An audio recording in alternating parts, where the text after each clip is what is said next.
Massacre du Front de Libération Nationale par le colonel Mohamed Chabani, témoignage.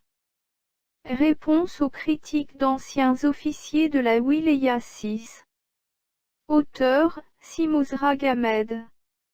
Depuis mon récent témoignage sur les massacres perpétrés par le colonel Mohamed Chabani à l'encontre de plusieurs centaines de jeunes combattants du mouvement national algérien, MNA, après l'indépendance, je suis exposé à des attaques insensées comportant des propos mensongers et diffamatoires de la part des partisans et complices de ce dernier. En raison de ce témoignage que j'ai rendu uniquement pour la face de Dieu qui a dit, ne dissimulez pas le témoignage. Quiconque le dissimule commettra un péché en son âme et conscience. Je suis traité de tous les noms, y compris par des anciens frères d'armes et amis, ce qui prouve que la vérité n'est pas toujours facile à dire, et c'est pourquoi une bonne partie de l'histoire est dissimulée ou totalement déformée. On fait circuler ces jours-ci une vidéo sur YouTube avec mon nom comme titre où il est dit, entre autres accusations, que je serais un faux moudjahid de la Wilaya 6 qui critique le colonel Chabani, en traitant avec respect le général Mohamed Bellounis. Ce que j'ai affirmé sur ces assassinats n'est pas un simple oui-dire. En ma qualité de témoin oculaire, j'ai rapporté cet événement tel qu'il s'est réellement déroulé, au lieu de me laisser emporter par le brouhaha d'approbation et applaudissements à l'égard du personnage en question. Suite à la vague de louanges illégitimes à l'égard du colonel Chabani, il me semblait essentiel d'apporter un soupçon de vérité à cette histoire. Avant de répondre aux accusations portées à mon encontre dans cette vidéo, il convient de rappeler brièvement les scènes que j'ai vécues, objet du témoignage incriminé. En tant qu'ancien militaire dans les rangs de l'ex-Wilaya 6 sous le commandement du colonel Chabani, j'ai assisté à des pratiques cruelles défiant tant le bon sens que la morale et les lois humaines.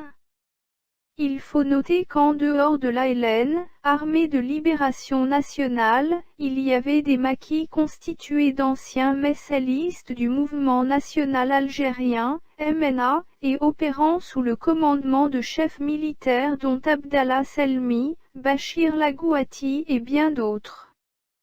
Après l'indépendance, le colonel Chabani invita ces derniers à déposer les armes en leur promettant sur le Coran que leur vie serait épargnée et qu'ils n'auraient rien à craindre. L'effectif de ces troupes est d'environ 750 combattants selon certains, il dépasse le millier selon d'autres. J'ai discuté avec bon nombre d'entre eux lors de la rencontre d'Ouled Djelal, au lieu-dit Al-Rabat. Je peux témoigner que la plupart étaient des jeunes entre 18 et 25 ans, très engagés pour la cause et sincères, c'est-à-dire ils ne connaissaient rien de la trahison, et si trahison il y avait, elle serait plutôt de l'autre côté, celui du Front de Libération Nationale. Pour eux, ils avaient rejoint les maquis pour faire le djihad et libérer le pays.